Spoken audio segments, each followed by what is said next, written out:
Hey, this is my 45th year with the 45. For this, I did something I've never done before. We saw some serious speed out of a 230 grain bullet. Let's take a look. Guy Miner here from UltimateReloader.com. Today we're going to take a hard look at a hard-hitting 45 load and another much more pleasant load to shoot out of our good old 45s.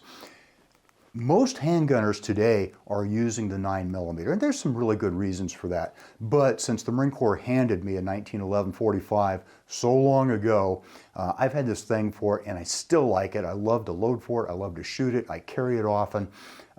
For me, it's just a really good piece of gear.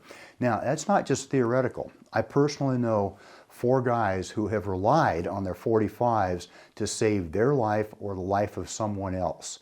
And it worked well in each case. So that, I never had to shoot anybody with it, thankfully. Appreciate that. But I know people who have had to, and it worked out really well for them. I carried the 45 1911 in my career in the Marines and also in my career in law enforcement, and it's become a personal favorite that I've continued to carry after I retired. Interestingly, the 45, it's a low pressure cartridge, but it is capable of being loaded to several different levels of power. There's real light target loads, there's your standard hardball load, 230 grain, around 800 up to maybe 840, 850 feet per second, that one. And then there's some plus P versions and beyond that even that can be achieved with the same platform, maybe with a few modifications or whatever. Berries, normally we use Berries bullets for our target loads, our practice loads here, and they've done really, really well for us. We've shot them in the 38, the 40, 45, the 357, the 44 Magnum. We've shot them in all kinds of different cartridges, and they've always performed well. This is a self-defense type bullet. This is meant to be used in self-defense ammunition. It's called their hybrid hollow point, and we're going to take a look at it today. Worth noting that it's also available in commercially loaded ammunition. I'll cover that too. Let's take a look at what we did. So since this is a 45 story, it's no surprise that there's a good old 1911. Not that old a one here.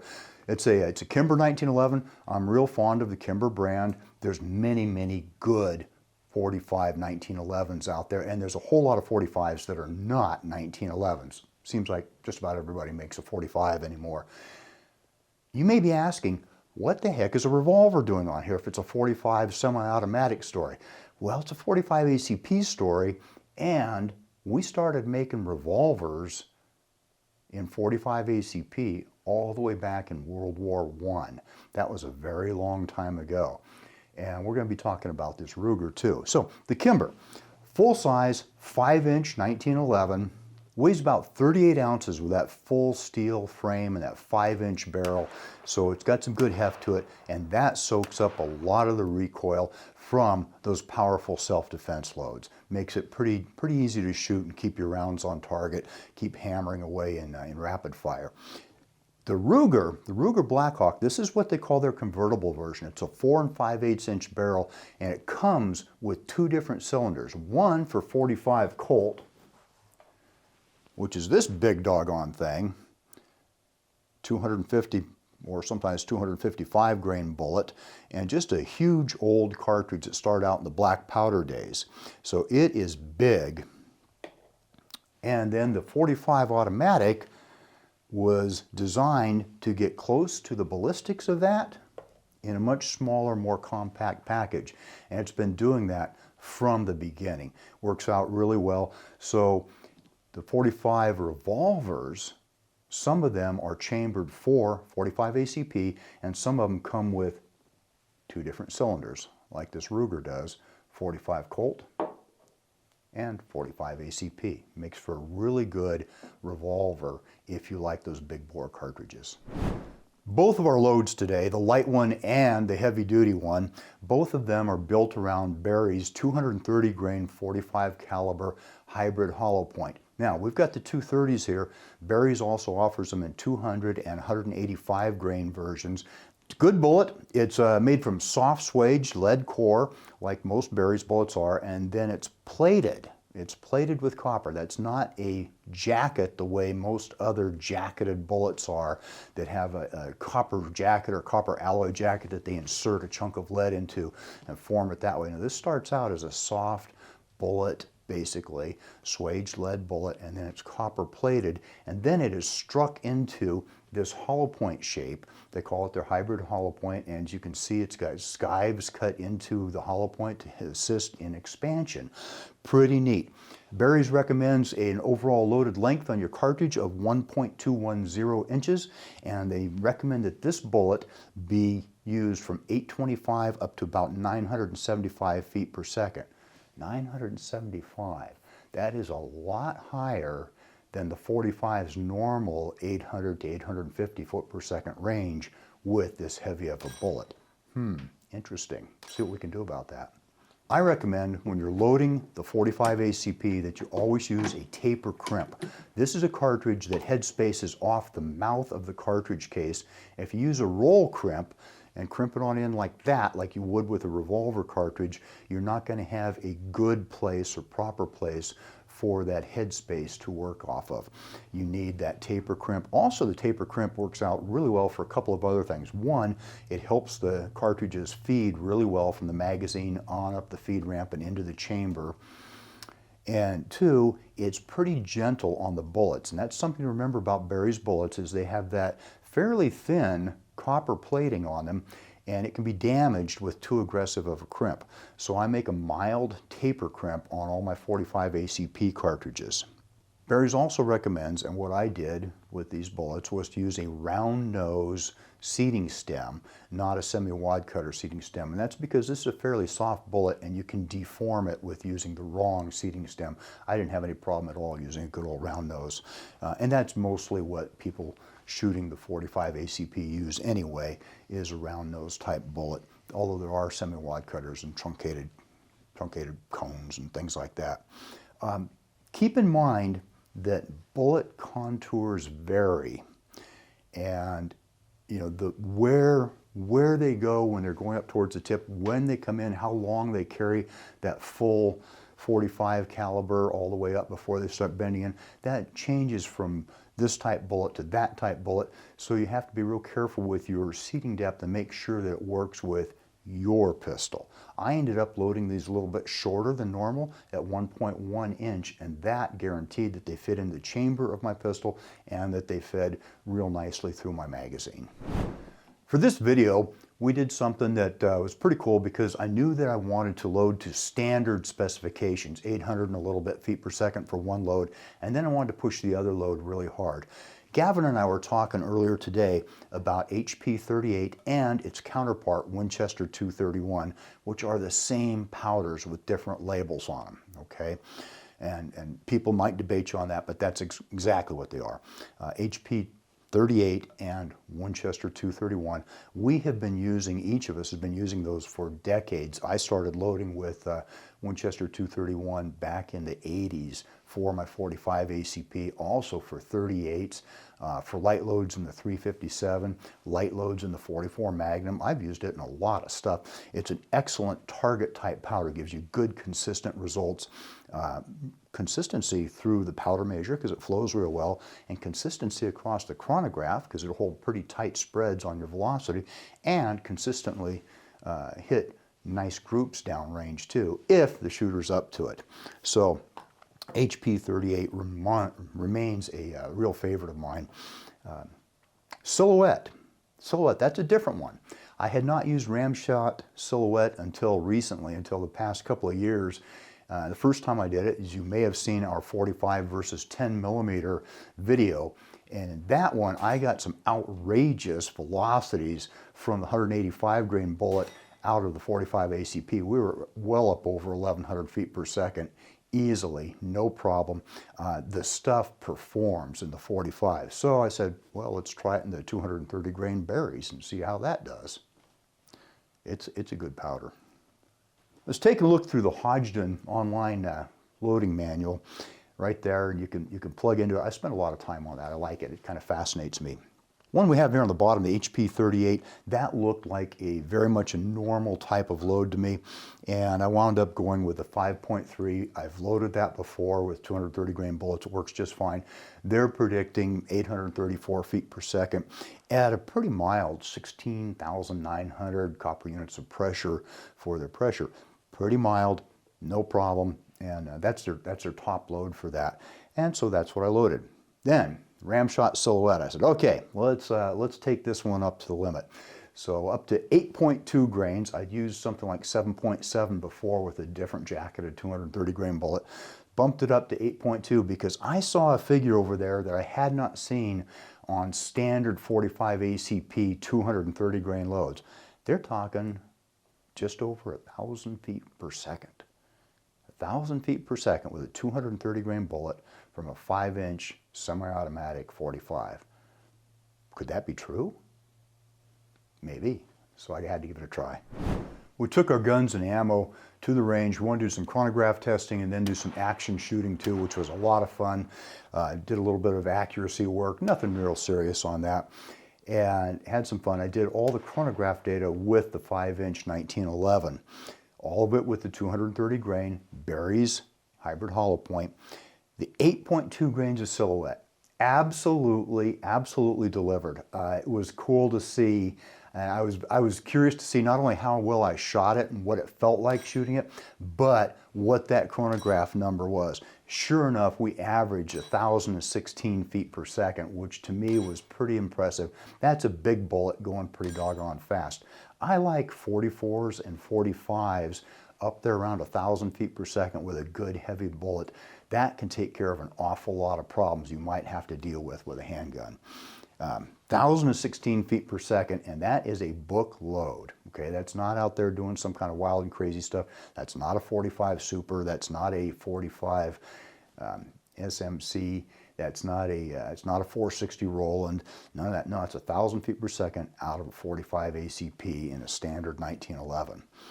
We got a decent but not outstanding SD of 21 feet per second, and our extreme spread was 61. And that was because of one in particular that I believe I probably didn't get as much powder in as I did the others, because it was definitely an aberration on that one shot.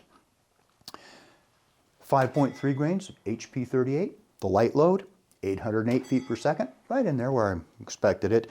820 would have been nice, but hey, 808's fine with me.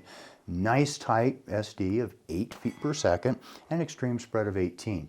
And it was very, very pleasant and easy to shoot. Very little recoil, even out of just your standard gun here. I don't have any compensator on this or anything. It's just my standard 1911, and both of them shot well. It was a real treat to shoot the low recoiling loads. Boy, you can keep those things on target easily. So one of the reasons why hand loaders hand load is to save money over factory ammunition. Can we get comparable stuff or maybe even better ammo for a lot less money? Well, let's take a look. Far left column over there, Winchester brass, the Berry's bullet, CCI 300 large pistol primers, HP 38, and then our total there of 61 cents per round. That's using new brass. If we get rid of the new brass cost because we pick it up after we shoot, we already own the stuff, we just clean it up and reprocess it. That's what reloading's all about. Drops our cost down to 37 cents a round. Most pistol shooters like to load a lot of ammo and shoot a lot of ammo. So if you're going to make 500 or 1,000 rounds, it's nice to get an inexpensive cartridge like this. And Berry's is the key on that, because if we go to the next column over, I used a typical jacketed hollow point, saw a cost of 34 cents each as opposed to the Berry's cost of 23 cents each. So there's 11-cent saving right there going to the Berry's instead of your typical jacketed hollow point self-defense type bullet. Everything else remained the same.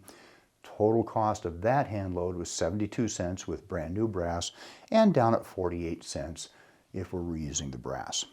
Taking a look at that, then I listed over here on the far right column 4 different self-defense loads, self-defense 45 loads, not just plinkers, from the factory. Federal came in pretty high with their very respected 230 grain Hydroshock at $1.35. per round. Underwood, very respected company in the handgun self-defense world, and they have got a 230 grain plus P using this bullet at only $1.25 a round. Interesting. Then I got a real shock. I took a look at HSL, which is a company that I have not yet done business with, but I think I'd like to. They also use the Berry's 230 grain hollow point, and they're down to 60 cents a round for brand new commercial ammunition. That surprised me and impressed me enough that I might have to take a look at getting some of that. Spear, their very, very highly respected 230 grain gold dot came in the highest at $1.75 a round. You're going to know it if you go through 500 of those. That's going to hurt. It would hurt my budget way too bad to do that. So a lot of times we'll practice with something very inexpensive and then carry the heavy-duty commercial loads for carry purposes. That's exactly what I do. Practice with my less expensive practice ammunition, training ammunition, and then carry some really good stuff that has approximately the same ballistics, same point of impact, that kind of thing. Absolutely, it's a big savings loading your own, particularly when you get a really good bullet at a really good price. Let's talk about a few loading tips that I use when it comes to the 45 ACP and particularly with the Berry's bullets in the 45, which I've loaded a bunch of them over the years. I've been loading Berry's bullets in my 45s long before I was part of Ultimate Reloader, and I really like that. With Berry's bullets, remember, as I mentioned earlier, that they are a plated bullet, not a jacketed bullet. The plating is not as strong as a jacket, so we have to be careful with our crimp. You want to really just ease that in with a taper crimp, and that makes for a real nice looking cartridge that feeds really well and does not mess up the bullet, doesn't break that copper plating. If you break that, the bullet is not going to perform as intended, and you're probably not going to be happy with the results. Also remembering that the 45 ACP headspace is on the case mouth. Now, you have to tailor these to fit your individual gun. You can make commercial ammunition that'll fit in a lot of different things, but it's really nice as a hand loader to be able to tailor it to your individual gun. One of the things I like to do, a lot of guys do with their 45s, is you've got the perfect chamber gauge in your barrel. Why not take the barrel out of the pistol and make sure that your ammo fits right in there and fits flush right across there. That's what you want it to do, and that will make sure that it does just a fine job of fitting in there. You don't want it to have to get crammed into the lands and grooves. It should just drop in. Nice that they make the barrels that way, huh? Also, it's got to work through your magazine. And rather than just do one to see if it fits, I usually go ahead and load up several of them in my magazine and see if there's any kind of interference up here with the feed, with the lips on the magazine and the nose of the bullet, or do they feed in there nice and easy. And you don't want to do that with just one bullet. You want to go ahead and see if it'll stack them up in there just fine with no problem. That's what you're looking for, is being able to fill that magazine up with your ammunition without any problems, without any issues. That's going to help give you a really nice feeding ammunition for your gun, and it'll run right into the chamber too. Something to remember with the 45 is it is inherently a low pressure cartridge. It was designed that way. It's got a big fat case, it's got a big old bullet, and it's not asking a lot of velocity out of it, so the pressures are down pretty low. That is great, leads to some really good results at that 800, 850 feet per second level. That's done a lot of things around the world just fine in some wars, but that leaves some room for us hand loaders, doesn't it? So you've got some room there, and you can push those limits a little bit, staying within published guidelines. Please stay within the guidelines. We don't want to have anybody's 45 come apart all of a sudden, anything like that. So watch the powders you're using and watch how much of it you're ladling in there. There's a reason this thing is just a low pressure piece of gear. Bullet profiles are all different types of bullets. That's another reason you want to check on your seating depth. Make sure it works for your gun. So after loading and shooting these different level loads with the Berry's bullet, I've come up with a few conclusions. I think the Berry's has offered a great self-defense bullet at an excellent price, and that's really nice for us hand loaders and people on a budget. You guys know that feeding the 45 is a lot more expensive than feeding, say, a 9mm. So anything we can do to cut the costs and keep the quality up is a really great idea. With bullets like these, and there's some other really good high-performance bullets out there, and some powders like things like this Silhouette, the 45 is more effective now than ever. It's got a lot of thump with that 1,000 foot per second level. It had a lot of thump at 850 feet per second. The milder level load, easier to shoot, more normal, and you know, if you want to stay in that normal range of recoil with your 45, that's a really good one to choose. If you want to bump up to the plus P level, you can certainly do it. By the way, I would really recommend, if you're going to bump up to that plus P level and you're going to shoot a lot of those, put a stronger recoil spring in your pistol. That'll help absorb the power and slow down your slide velocity a little bit, make the gun work better and keep it from battering itself, which is really what you want. You don't want the thing to get worn out prematurely. If you prefer big bore cartridges like 45s, which I do, this bullet, this Berry's bullet, is a really good offering for us big bore type users. We like these things, and this is a good bullet. It's 230 grain. It's not a lightweight bullet at all, and it's what the gun was designed to use.